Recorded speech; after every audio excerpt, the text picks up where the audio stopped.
Computer, and I'll introduce myself because I know who I am. I'm Steve Ehrlich. I've been a member of the Photo Society for a long time, over 10 years. I don't know exactly how long, but it's at least 10 years. And I've presented before, but tonight, let me get the slideshow started. So let me try the share the screen. Okay, so everybody should be seeing the screen now. No. No. No. Not yet. Okay, hold on. Now. There you go. Yes. There you go. There you go. Okay. So tonight's goal is a demonstration of a Photoshop technique.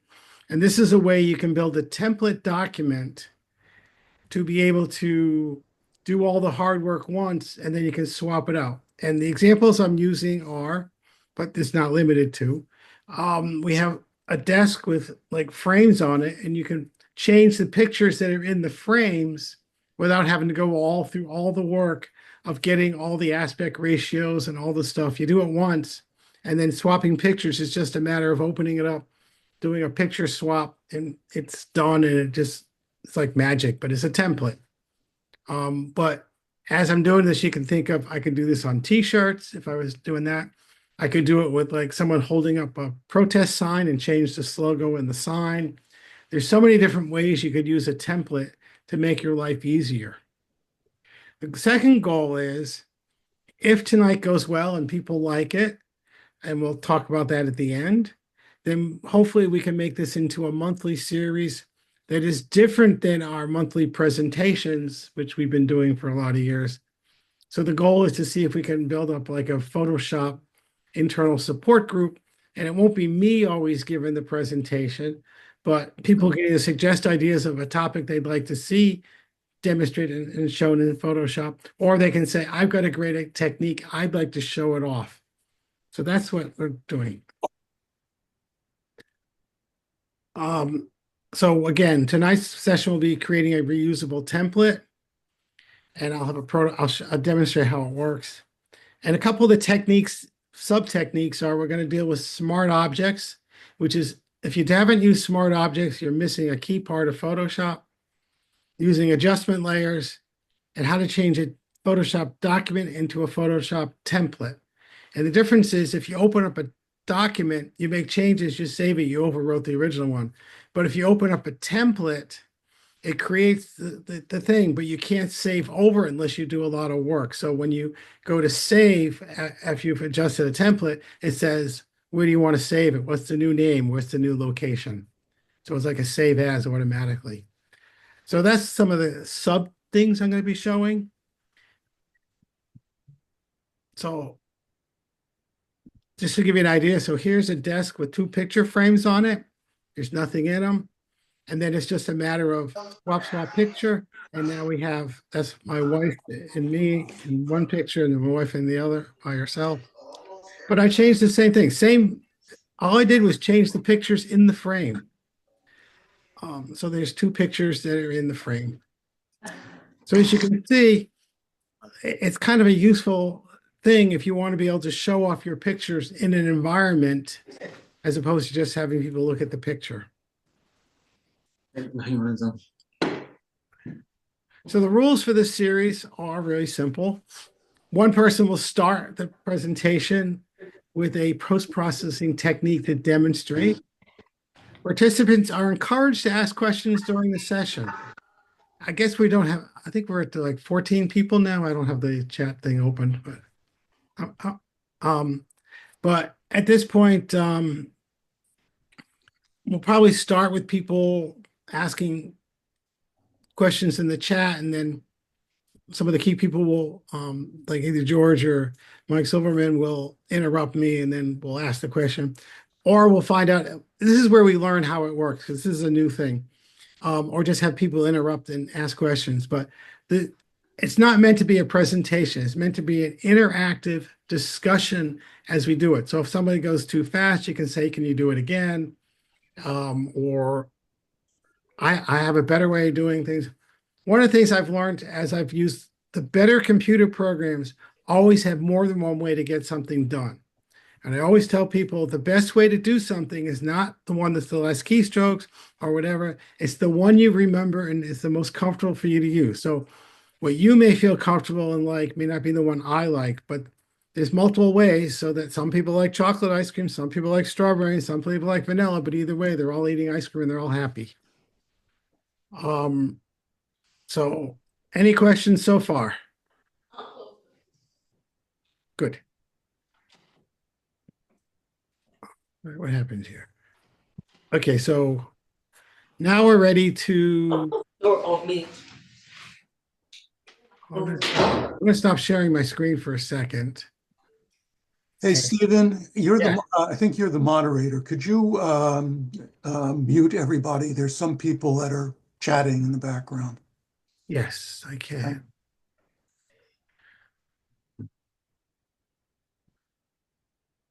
Mute all. Okay, so everybody's muted. So now you have to deliberately unmute yourself. I can't unmute. I can only mute people. So let me just get this screen, get that out of the way. And I'm going to go ahead and do that. I'm going to reshare my screen. And we're going to open this one. And you should see my Photoshop screen now. Am I correct? Thumbs up if you see it. Good. All right, so here's a picture. So this is the original picture. This is a picture I took. It's an artist studio. It's not important where it is, but it is in Giverny. It was Monet's studio. It was like a table in his kitchen area. So there's the studio. And by using this technique, I was able to replace the picture. And in fact, I was able to nest the picture in itself. But that's not the thing. So let me just show you. I go to the one that says layer 2, and I double click on it. And I now have a picture here. And I can now choose, for example, let's go with this picture. I could take this picture, use the move tool. I can then copy it over here. Oh, wrong way. Did the wrong. Okay, so wait a minute. It's this thing. Here we go. Go here.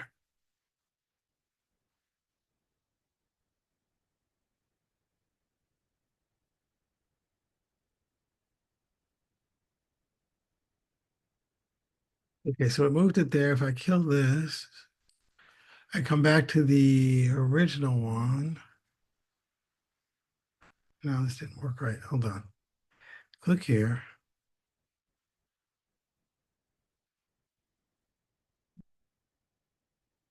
Here we go. Put it here. Control T free transforms. So I can resize the picture so it actually fits.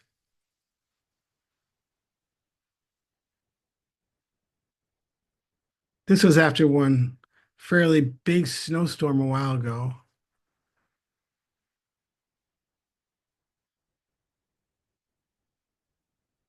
So now we go back to this original one. And you see now I've changed the picture in the frame. Do you see how easy it was to change the picture in the frame by double clicking on the magic layer, swapping out the picture because I still have the original one in here. I just added it on top. If I close this back and go back to the original, you can see I'm back to the original picture. Is this making sense? So now I'm going to tell you how we built this. So I'm going to close all these.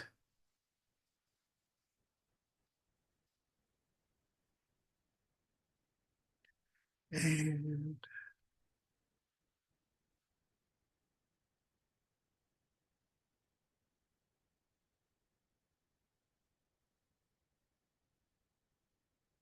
I'm loading these pictures. So these are some pictures we're going to be able to use in our example. So here's an example with the two frames. That's the one I did anything. Or we can take this picture. So I'm going to go with this one. So we have two frames in the background. So now here's how the magic starts. The first thing we do is we create a new layer. And then we get a square marquee tool and we make a square selection. Now it's not quite the right size, but that's okay. And then we're going to fill this with the color and we're going to choose black. And unfortunately, my fill, you probably can't see my fill dialog, but it shows up on my other screen. And so I chose that. So now I have a black square there. Now I'm going to come back again. I'm going to click the new button. I'm going to create a new square marquee on this brand new layer. And again, we're going to go edit, fill with black. So far, I now have two black. So we have, this one is frame right. And this one is, by clicking here,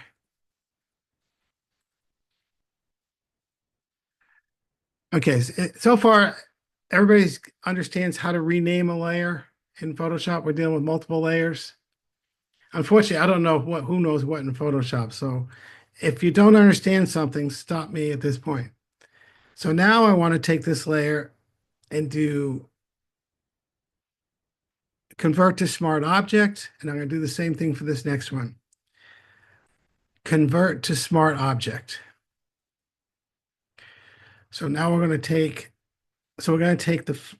the right, we'll start with the right frame. So we double click on the layer that says frame right.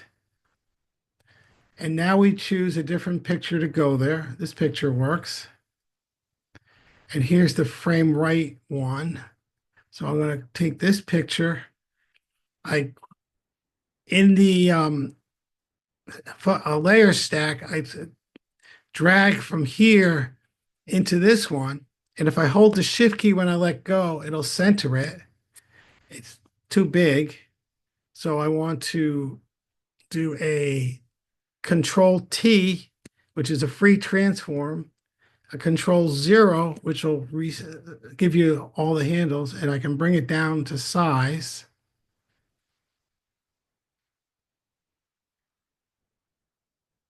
And I can choose, how I want it to fit in the frame. And when I'm done, I'm going to close it. Oh, accept the free transform. So there's a check for accept the free transform. Click on the frame and say save.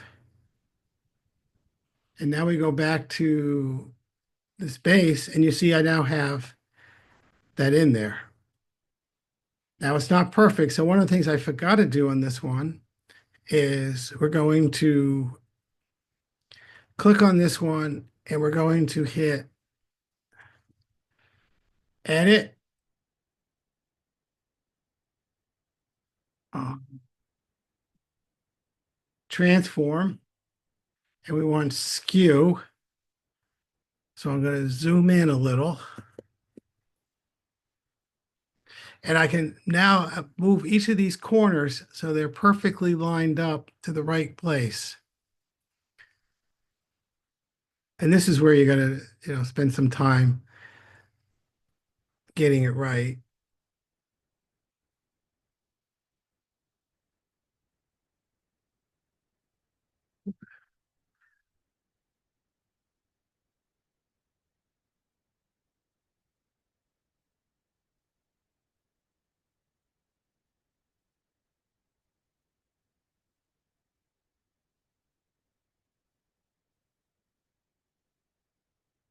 I discovered you can either go up and down or left and right, but diagonal doesn't work very well. So now I take this one and bring it over and down. And when I do the next one, you'll see it better with because the other one's more warped. And then when I'm done, I hit the little check mark. So now I have this one done. So now we're going to go to the other frame. I double click on this.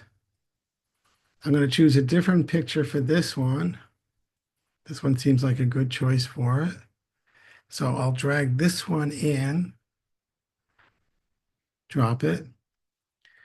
And I'm just going to leave it the way that came in. That's fine. Save. Now we come back to this one. And you can see the framing isn't exactly perfect. So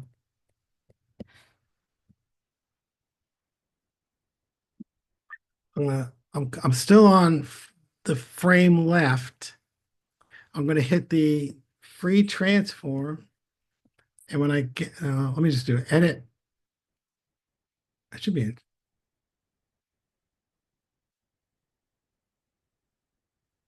I'm in transform, I think.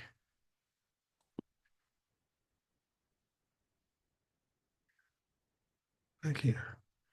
Edit.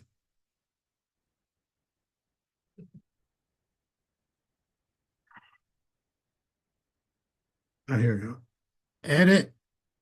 I'm not sure why it's not doing that right.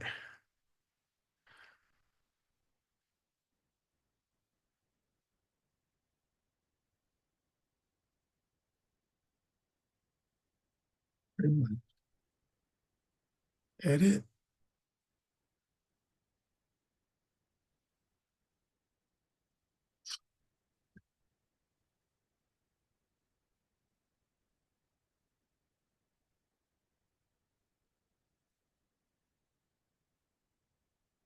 You know, it's a live demo when something goes wrong. It's still stuck on that one.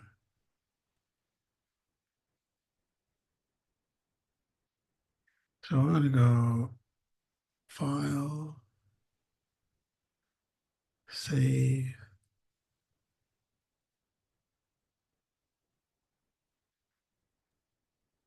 Stephen, you don't have the layer activated. I did before. It's not activated now. You have the right layer, you have the right frame activated now. Oh, okay, that's wrong. You're right. My mistake.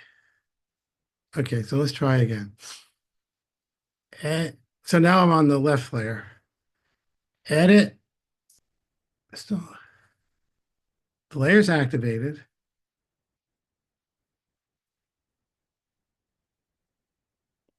So I'm going to close that. I'm going to reopen it.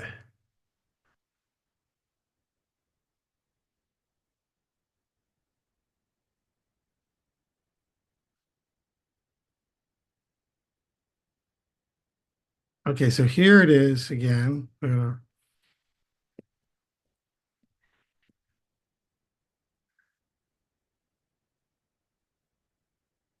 What happened? So there's the picture. Okay, that worked.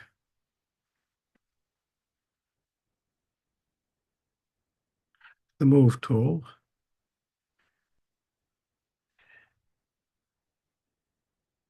Oh, here we go. Transform. Transform, we want to do skew.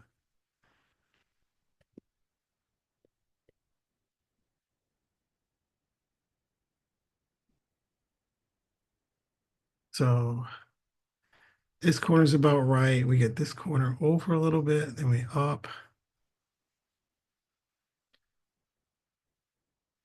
This corner looks fine. This corner comes down and over. We accept it.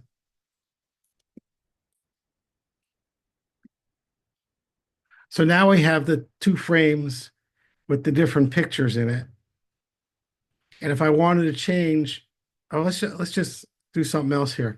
So one of the other things I can do is I can then add an adjustment layer, and we're going to add a hue saturation layer And if you look right here where I'm circling my mouse, there's a button there for clipping mask, so that'll only affect that one layer below it.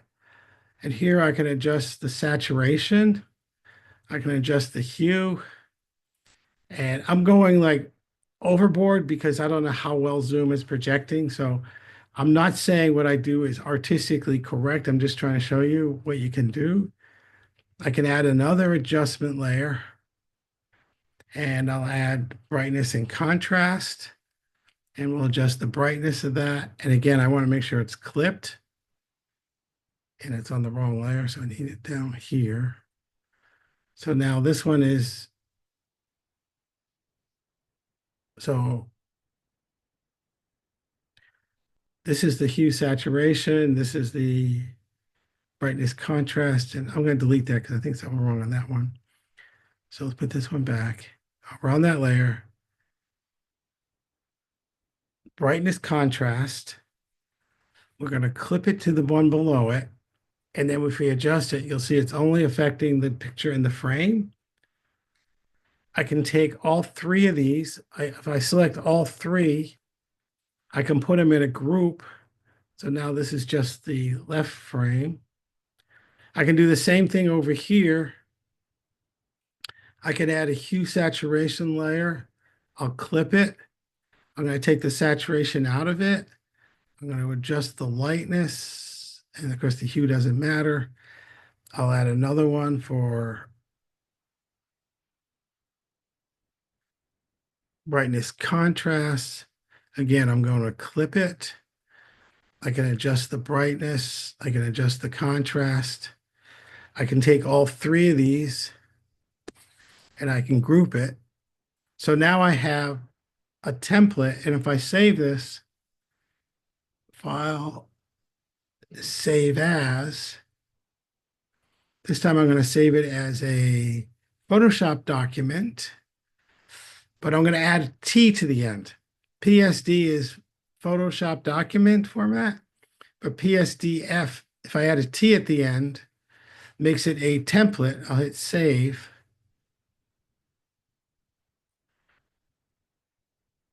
Okay, and I'll do, oh, hold on, I chose the wrong format, sorry. File, save as, I want to save it as a, not a PDF, a Photoshop document, this is it. But I'm going to add a T at the end when I save it. Save, save. So now if I close this document and when I reopen it,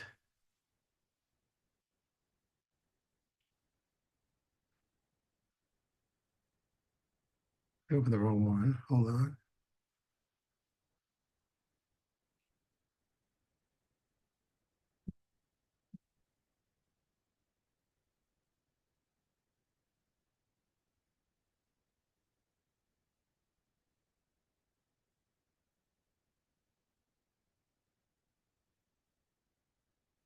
Okay, so it opened it up, did open it up. If you notice the name here, it says untitled. So it opened up the document. I can go back here. I can double click on this picture, that frame. I could change it for a different one. Now this is different.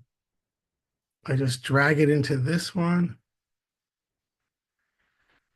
Again, Control T, Control 0, so I can resize it so it fits.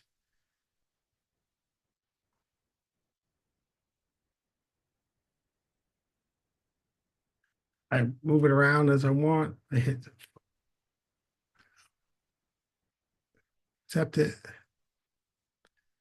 save. So here's my untitled, and you notice it changed the frame. And all the proportions and all the stuff that needed to be done so it fits in the frame, all the skewing, all the offset has automatically been done because it's in a template. So that's basically the technique in a nutshell. Any questions so far? No, none about the process here. There's no questions in the chat. I have a question. Is the template the master photo with the globe. You say there's a template, and that way you can always put the different layers in the frame. Is that correct? So if I were to go back to the layers panel and I were to go to just, so this is the original document as it is. Okay. Then I added the left frame. And then I can add the right frame. So these things are added in after, and those frames, the pictures that are in the frames can be changed, but the globe, the two boxes in the side, the clock, all that stays there as it is. So if, for example, you wanted to show somebody, this is, if you had a beautiful frame, a picture of a frame, you could change your picture. It's in the frame. Like, for example, I was in the Barnes Museum yesterday. Yesterday? Yeah, I think it was yesterday. And I took a picture of the whole thing with the frame. I could easily take that photo of the picture with the frame, build this thing where I map out the picture part, leave the frame in place, and then change it for my photo, and then say, look, this is what my picture would look like in this frame.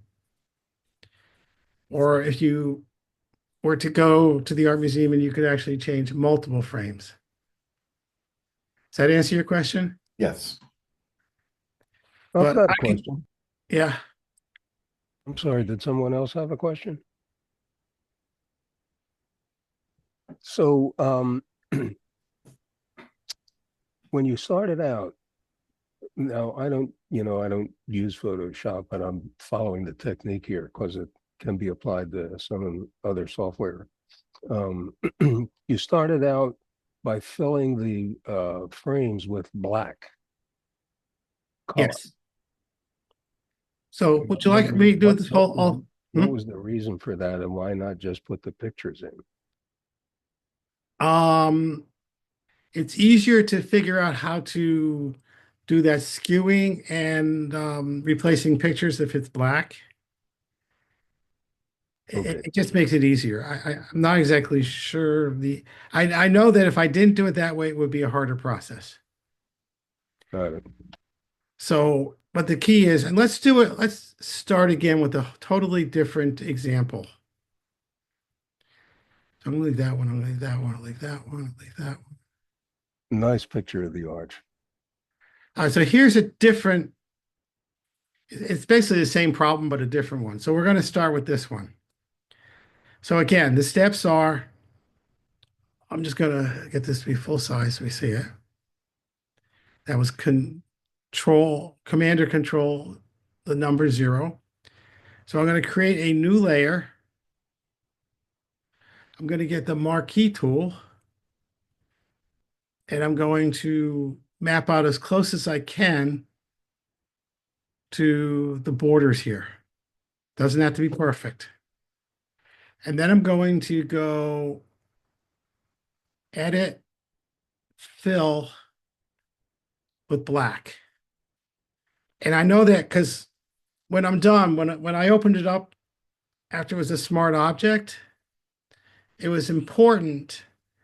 The black thing was the entire smart object piece. It just gave you that piece.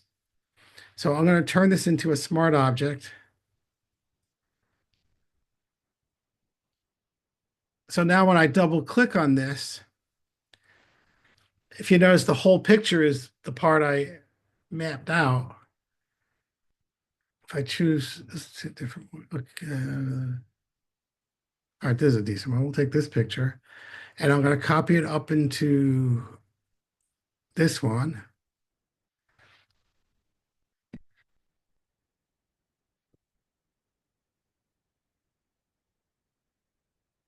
And again, you can choose any part of the picture you want to put in here. I mean, this is what's going to be in the frame.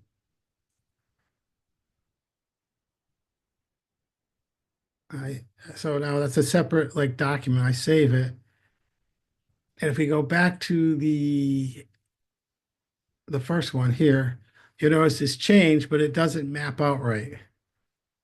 So let me show you a couple other things. So let's go ahead and have this layer selected. And I could have done it with it black or with a picture, but this works out. So we're gonna do edit. Let me sure I'm on the right layer. Edit. I see what the problem was. No.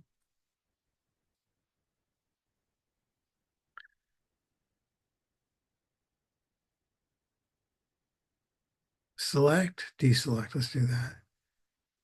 Edit, transform, skew. And I'm just gonna increase the size because it's easier to find things if it's more zoomed in. So now I'm gonna move this up and over.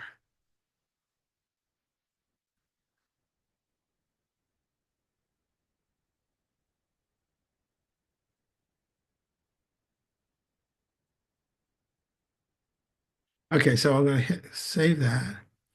Now, one of the things I notice is when the picture's not there, I have these little Post-it notes. So here's a trick you can do is I'm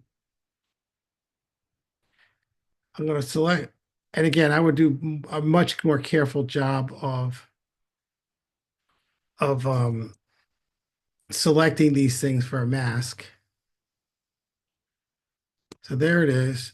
And I'm going to bring this back and I'm going to put a mask on it, except I need to invert the mask. To invert a mask is Control I. So now I have the picture underneath. And again, if you say that's not lined up, it's because I didn't spend the tedious time to get the mask exactly correctly. But if I were to go back in, and let's get this full size again. So now I have this, and I can have note, I could even make these things with different notes. But if I go in here and I go back to this picture, double click on it, and we'll choose a different picture to put in there. So I'm going to move this up here.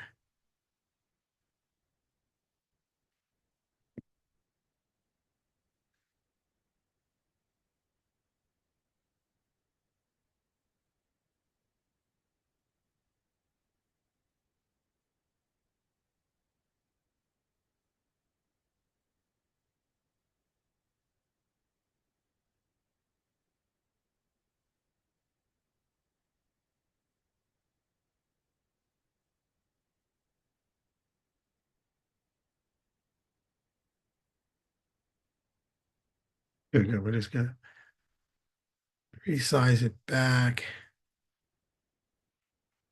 Save it. So you just did a free transform now on that Yeah, layer? free transform. Go back to this picture. Oh, where'd the base go? So now here's the new picture, but you notice those post-its are masked out still. So I didn't have to figure out how to once you do the masking right the first time, you don't have to remask it every time. So it's just a matter of changing the picture in the frame and everything else stays the same. You can say, this is my desk. And you can show different people, different desks or different pictures on your desk without actually having to have gone through all the work of creating the masks around these Post-it notes and around, get the picture in the frame exactly. If we had things on the side or if the plant overlapped, we could select the plant and mask it out. So you get a lot of control over setting it up once. And once you get it right the first time, changing the picture is really easy. It also is good if, in these cases, the pictures are lined up nicely.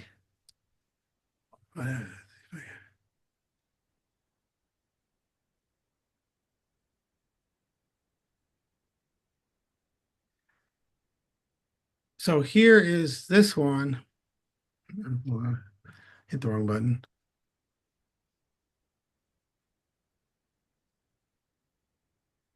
So here, this is the original picture. And then I created this here, and if we just look at that by itself, it's just the picture, and you notice it's skewed. But if I were to, because it automatically fixes the picture and the skewing, and then I could go back afterwards and I use the remove tool to remove extraneous things. So if we were to look at this by itself, you can see the areas with gray have been removed. So, and all I have to do to fix it, I could just change it. And I could just change the name of this layer is your photo here. So if I gave it to someone else, it's all built. They just have to change where the photo is.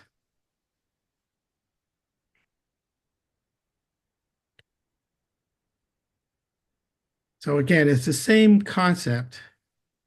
And again, I could click on this thing. I could choose a totally different picture. But this one works. I'll drag it up into here. Come here. Again, you've seen me resize, so I'm not going to worry about that one here. Click OK, save. And when we go back to of this one, you notice now I've changed the picture and it actually tilted and skewed the picture as it needed to be to fit in the frame, put it in the frame, got rid of all the other stuff. And so it made it very simple to make a change without having to do all the work multiple times. And think of it, if you wanted to, for example, someone with a protest sign, you could easily map out the signboard and change the slogan on this signboard. So you could end up having the one picture with everybody holding a sign, but they're all holding, different signs. Hey, Steve, Yeah. you talked about smart objects. Yes. Can you talk a little bit more about what they are? Okay, so And, let me get this picture up. Let me open up another document.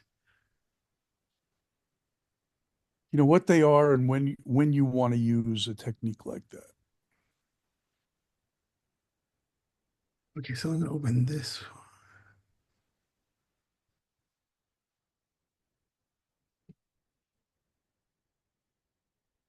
Okay, so here's a candlestick on a blank background.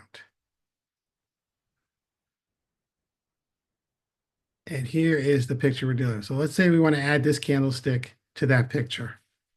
So I'm going to drag this picture in to here. So now it's here. So now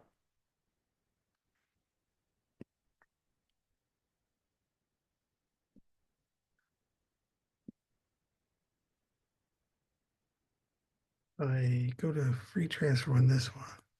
So here's the candlestick. Now the problem I have is if I were to shrink this object and put it here and accept it, and then I come back and free transform it again, if you were to look really carefully, you'll see I lost resolution. So it was a beautiful resolution, but by shrinking and bringing it back, I lost resolution. So we're going to Control Z a few times. Or let's just delete this one.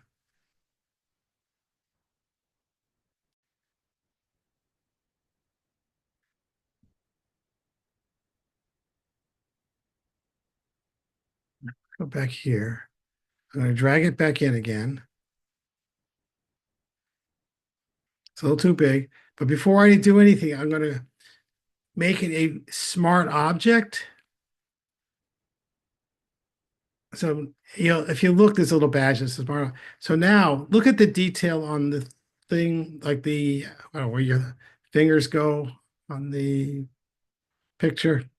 So let's go Control T,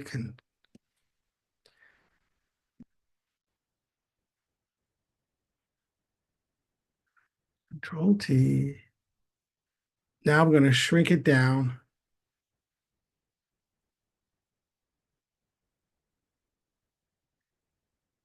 So now I'm adding a candlestick to the table.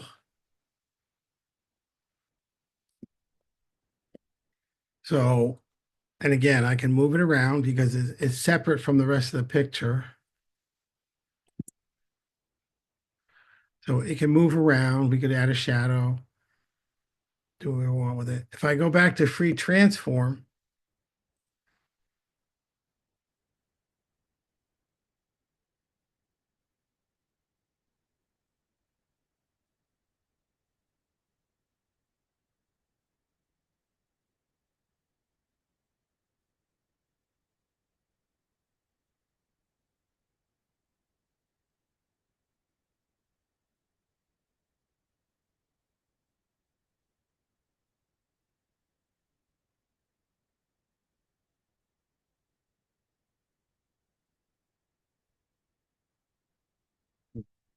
hmm,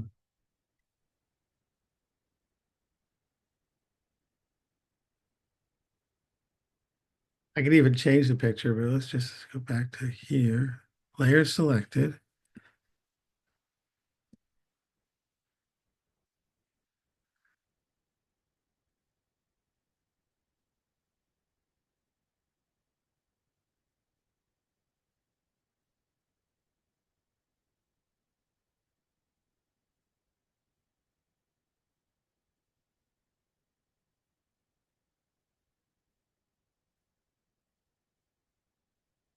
Reason. Oh, I might select, deselect. There's a little piece somewhere selected.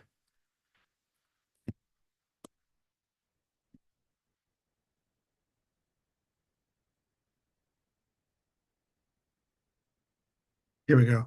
If I were to resize this, you notice as I resize it this time, all the beautiful image quality stays. So that's one advantage of a smart object is you don't lose image quality. So if I shrink it back to something that's more reasonable, it protects it. It also, if I make, I could actually warp this thing, edit, transform, and we'll go with rotate. I can rotate it, but I haven't destroyed any pixels. So the advantage of a smart object is it embeds the version of the picture that you can modify the container without modifying the content of the picture.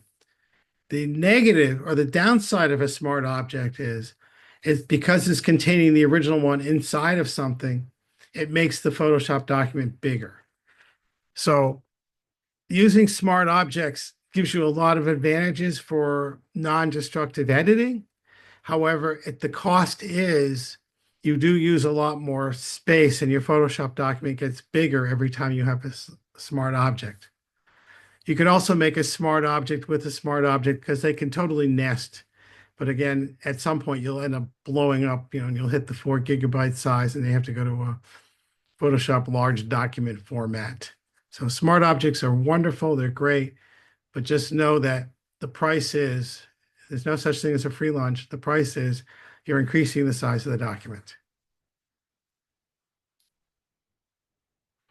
However, I strongly recommend using them because as you can see, we're able to, I could actually go back into this one, come here. I could add, for example, a hue saturation layer to this thing. I can change the color and put it back. So see, I changed it. Now, one of the things you can do, when you want to, you can copy layers in Photoshop. If I copy this layer, so I'll say duplicate layer, and I'm going to call it 2, and I'm just going to move it. So now I have 2, and you can tell they were drinking because the candlesticks are tilted. Oh. So anyway, if I go into the smart object, because I duplicated it, and I go and change the hue to something else, and I go back and save it. When you duplicate a smart object, the smart objects actually married to both of them. So if you ever seen someone do a picture where they have like four and it's the same picture, but one's like black and white, one is like with a red filter, one you could build a template, create one smart object, and then do something not in the object, but outside the object to change it and have the picture. You can change the picture once and then all four of the templates get changed. So I could come here and add a hue saturation to this one. And I have no idea what it's going to do to this. Well, I got to clip it first. Clip it. Oh, I'm not saying it's pretty. I'm just saying it's different. And again, because I don't know how well things transmit, you have to go overboard if you want to show things off. So now I've done that. So now if I come back to here, I can go to the smart object. I can excuse me, right click on it. So now I can come back to this one, boost the thing, change the color, and then save it. So now this one changed and this one changed too, but it also because this one is outside the smart object and the other color was done inside the smart object, so it ties to both of them. If I wanted to take this smart object, and you'll notice there was a duplicate layer. There's also one new smart object via copy. New smart object via copy copies the smart object, but it unties it. So now you have two separate images, or it starts with the original. I'll just do it. So now we have a smart object via copy. And we're going to move this one. And I'm just moving it there because, so now if I go into this one and we change the color again, make it more black and white, whatever, that's, so hold on, let me just get rid of that. So you can see it only changed the one because it was this new smart object via copy versus duplicate. When you duplicate a smart object, the thing inside is the one sort of container file. If you smart copy via new smart object via copy creates a totally new container with a totally copied version of what was in it originally. Does that make sense?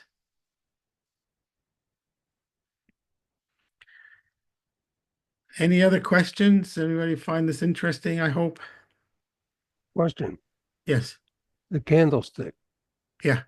was that a transparent GIF? Yes, it was. The candlestick is a PNG file with a transparent background. So is that a file that you made? Yeah. I was at the Barnes. I took a picture of the candle. This is the picture from the Barnes. I then brought it into Photoshop. I deleted the background. I made the background transparent. I saved it as a PNG, and that's how I got the candlestick. Okay, thanks. So this is the original picture. There's a comment in the chat from David. Yeah. He says SolidWorks, which is a CAD software that he used, would update the different objects in the master picture. And he said layers are a foundation to AutoCAD, which is a architectural and engineering drafting program. I learned AutoCAD before I learned Photoshop, and I learned SolidWorks after. It's basically with SolidWorks, you have like assemblies and parts. You know, let's say if you're designing a camera, so you'd have an assembly file of the camera, but if you changed around a part and it was already in the assembly, the part would automatically change, and you would see automatically if it fit or not. When I was doing architecture, they also do the same thing. Is that you would have a building and everybody's working on it. If you would change, let's say, a different type of sink, it would go in there. But if the sink would hit into the wall in the wrong place, you would know. So that was so I'm seeing there it's very, very similar that you can put in the candlestick, you can change the candlestick, but it would change within the master files what you're showing. Yeah, probably the same idea. You know, either you have one object that you're editing, or you can make copies of it. And then, so if you have like two kinds of windows or something, you can make one window and then make a copy and then make a duplicate window. So you can have like some with, you know, the single pane and some with like broken into like a crosshatch or something. Yeah, yeah, because I use a simpler version of Photoshop. I'm actually doing layers all the time because sometimes I do graphics as well, and the text is one layer, and then I have different. Until I finally find the photo I like, I just keep moving around, and then finally, when I'm ready to go, I just save it as one big JPEG, and then I can put that online. But I always leave the PSD there so I can always manipulate it later. But the version I have is not smart. If I put something in there, it's like I have to save it as another, put something else, or they don't the two files don't talk to each other. Um, George, you probably had the very similar when you know with architecture as well, that the different layers for all the different components of the building that would automatically update. True. Now, isn't AutoCAD a little more vector than Photoshop? Totally vector format. It's really now it's really it's with it's devolved into basically it's a 2D drawing package at best.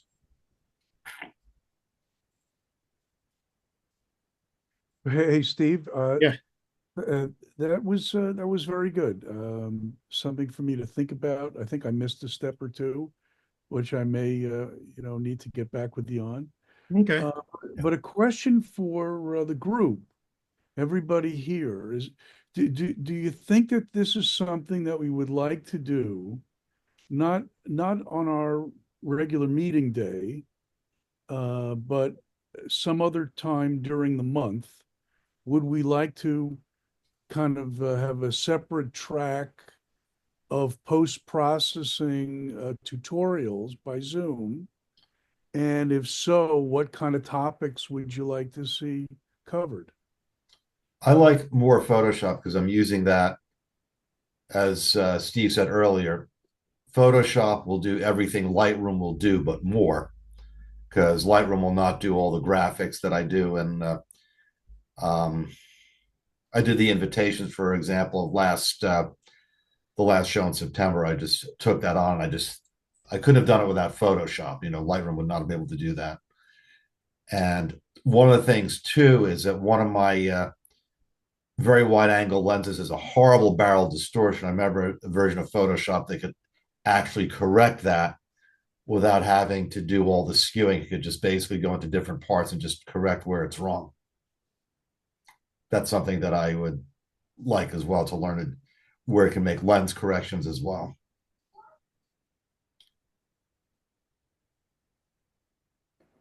This is only my first time here, but I really enjoyed this. I haven't used Photoshop in a couple years, but this actually inspired me to get it and start playing around with it again. And it'd be really nice to have regular tutorials like this where you learn things that are practical, things that are more creative.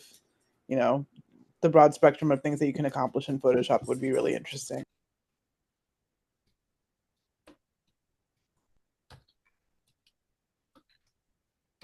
Again, my vision is that there's like 17 people here. This is about the size group we'd want to max out at. We don't want hundreds, but having it more interactive, and having people submit ideas that they'd like to see, having someone, whether it's me or someone else, actually do the initial teaching, more questions, more. But there's so many things you can do in Photoshop, and the more I learn, the more I know I don't know. So just a reminder to everybody here, the meeting was recorded, still being recorded.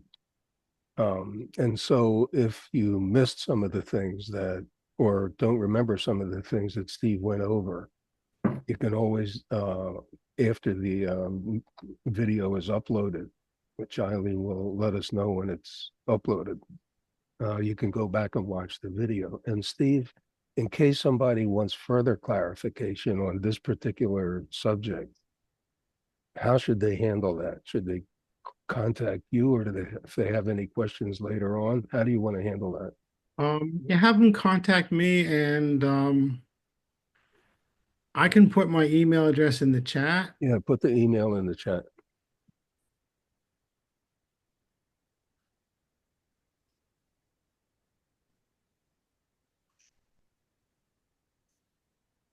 And while you're doing that, David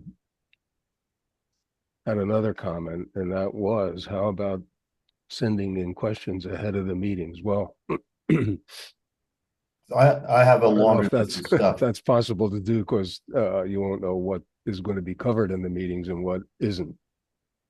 But But it's a good, we could do is have people sending questions they want to see covered in the next session. exactly. So that would work. Yeah. And again, this is a new idea of a new series, and my feeling will be that over time, as a group, it'll evolve into, I mean, this is just a starter of what could be, but this isn't necessarily where it's going to end up. It'll be a learning process and how to improve this as a collective group effort. So does anybody have any like really good techniques that they use in Photoshop from time to time that you would want to share with the group at a future presentation? I always use the skew and I distort and I do the perspective because, again, I mentioned I have a wide angle onto the with terrible barrel distortion. I just basically go through parts and get it as straight as I can. And also, too, is that the later versions of it, you can convert a color photo to black and white, but you can adjust all the different colors, and it basically changes the black and white. You can do the like, let's say you can darken leaves, lighten leaves, you can change the color of bricks, clouds, without even after you've desaturated. And I like that very much as well. But sometimes there's too much choice. Yes. Now, one of the other things I'm also thinking as far as the series goes is we don't call it a Photoshop, but we call it a post-processing series because I am a tech weenie and I buy too much software. So I've got Luminar Neo up to date. I've got um, Topaz Gigapixel and Photo AI, and I've got a plugin for Photoshop for making luminosity masks that does phenomenal things, which I think it's not that expensive. It's like 30 under $40 for the whole software. And it's just phenomenal software for being able to make very targeted adjustments to things in your photo. And that would be a whole little session to demonstrate. So I want to call this a post-processing learning group, not just Photoshop, because maybe we want to spend time looking at what we can do in Lightroom. Maybe someone else uses On1. I don't use On1, but maybe someone wants to demonstrate how they work with On1. There's so many different post-processing techniques. They all aim to do the same thing, which is take what the camera captured and turn your image into what you thought you saw when you were actually taking the picture, or into a fantasy of what you thought you saw. I hear about, Steve, all these alternatives like Capture One, Luminar Neo, and you mentioned Topaz and a few others, but are they close? Are they better than Photoshop, or are they just emulators? Photoshop is like the Swiss Army knife. There's like a tool for everything. The other ones will often focus on one or two things and do it better, but they don't do everything Photoshop does. Um, Photoshop has a few advantages because it can do so much. And the other thing is that because it's been around so long, when I first got into photography, I was using a product by Serif called Photo Plus, and I could do a lot of what I could do in Photoshop. And I remember taking some photography, walk around, take pictures, and afterwards discuss the picture session. And the instructor says, Now, if you want to get help on your Photo Plus, do you have access? Photoshop has books. It's got tutorials online. It's got, seminars and webinars and all that. What does Photo Plus have? I said, I guess I'm switching to Photoshop, aren't I? So, um, so Photoshop has a much bigger installed base. Photoshop is, it's never going to be the best at everything, but it's pretty damn good at a lot of things. It's still leading the edge on AI. One of the things that Adobe has done in AI, which is the Firefox, which most of the other ones haven't, is that there's an ethics issue. Where do they get the pictures they sample? And what Adobe did is Adobe owns Adobe stock.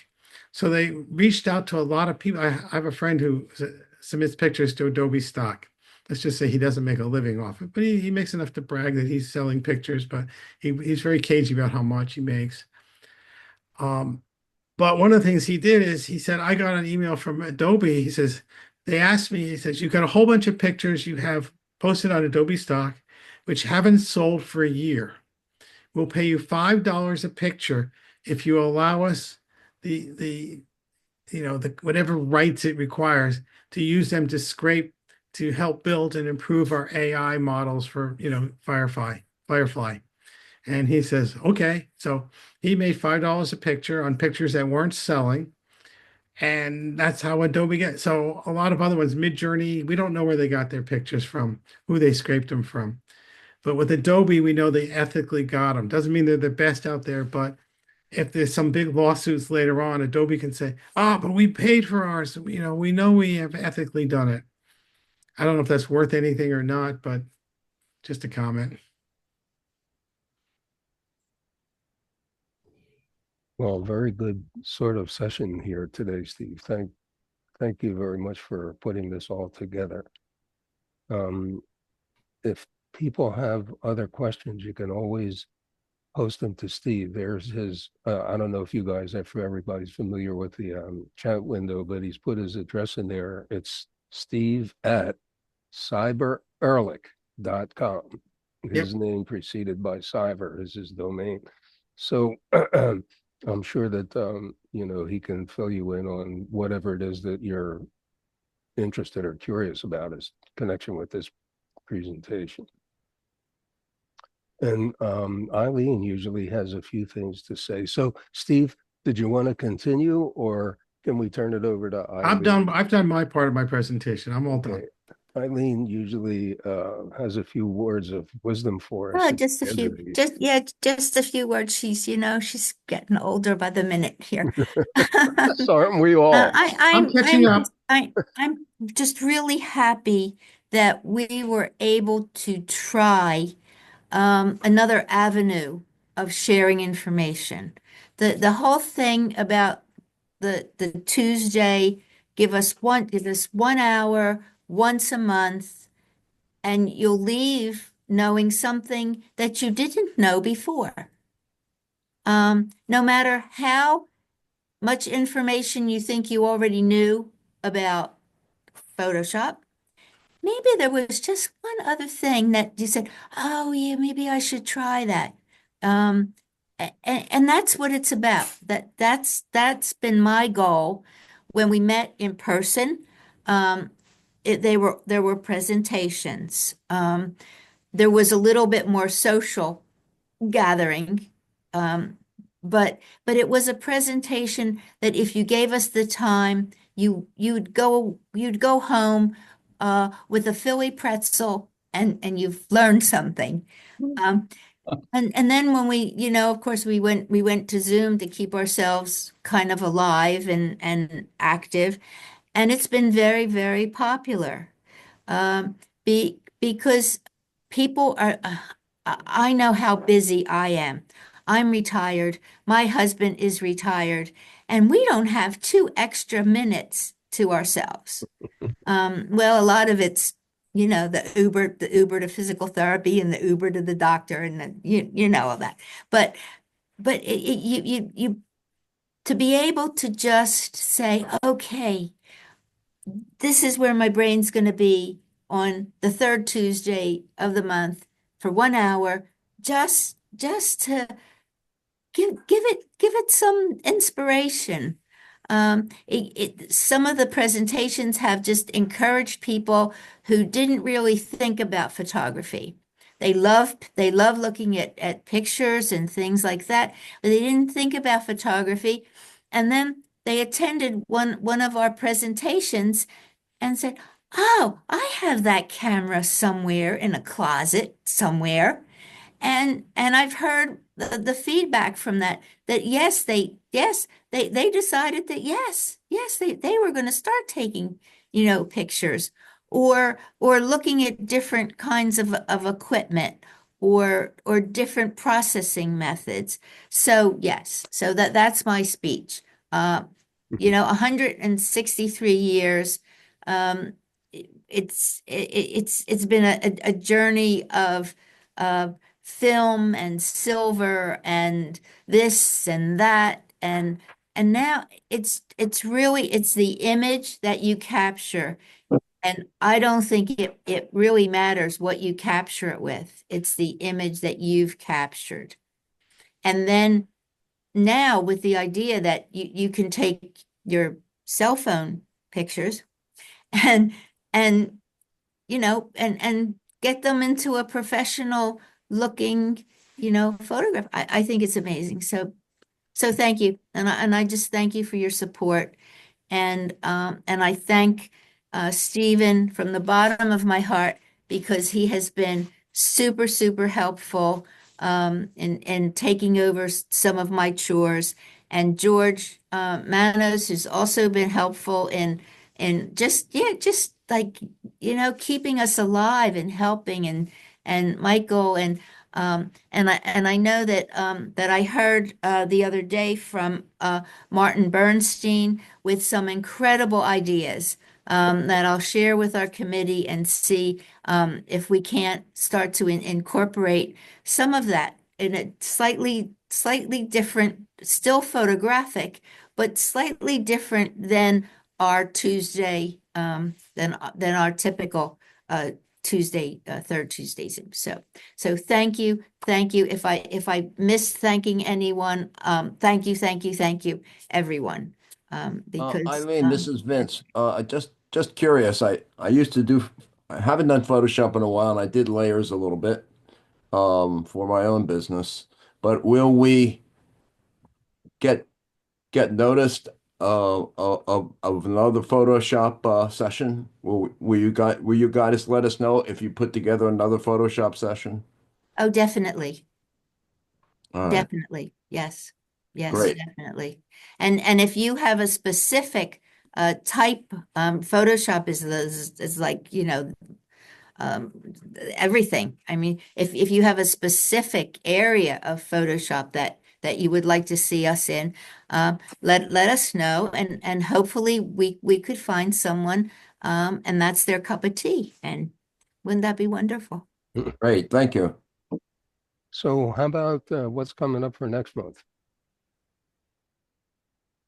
Um, Well, I can do a commercial. Okay, go ahead, Mike. I was hoping somebody well, would. you can do it. Yeah, go ahead, and then I'll tell you about next month. But you're 1 month past that. Go Oh, ahead. wait a second. You're right. You are right, Eileen. All right, you go with March.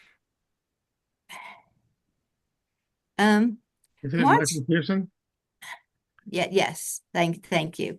Um, um, so there's I would call him a young man. I guess he's a little bit older than when I called him a young man, but he's an incredible photographer when it comes to transportation, and just amazing transportation pictures. And he's agreed to be our presenter for March 18th.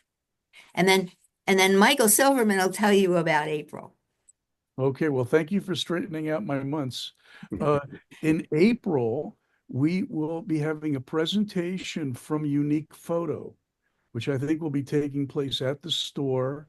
Chris Fasinelli, who is the general manager of the Philadelphia store at Unique, will give us a little preview on, new equipment that he's carrying there. And we'll also be talking about some of the services that they offer that you might want to use in your photography from time to time, like processing and scanning, things of that nature. Great. Thanks for that, Mike. I can do May.